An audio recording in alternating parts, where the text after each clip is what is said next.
2 ദിവസം മുമ്പ് സ്കൂളിലെ കുഞ്ഞുങ്ങളെയും കൊണ്ട് ഞങ്ങൾ ഷാർജ എക്സ്പോ സെന്ററിൽ വന്നിരുന്നു. അവിടെ ബുക്ക് ഫെസ്റ്റ് നടക്കല്ലേ, ഒരുപാട് സ്കൂളിൽ നിന്നുള്ള കുട്ടികൾ വന്നിട്ടുണ്ട് കേട്ടോ. നമ്മളും പല സെക്ഷൻസ് ആയിട്ടാണ് കുഞ്ഞുങ്ങളെ കൊണ്ടുവന്നത്.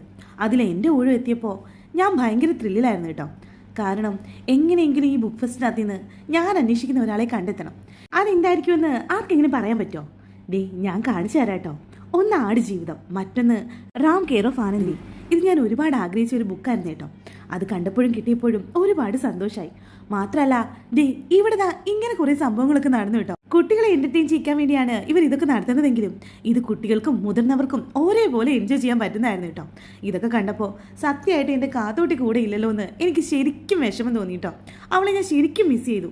പിന്നെതാ ഇതൊക്കെ കണ്ടപ്പോൾ കുട്ടികളൊക്കെ ഇതൊക്കെ മാറി മാറി വാങ്ങുന്നുണ്ടായിരുന്നു. പിന്നെ കുഞ്ഞു കുട്ടികൾക്ക് കളിക്കാൻ പറ്റുന്നതും അവരെ എന്റർടൈൻ ചെയ്യാൻ പറ്റുന്നതുമായിട്ടുള്ള ഒരുപാട് സെക്ഷൻസും.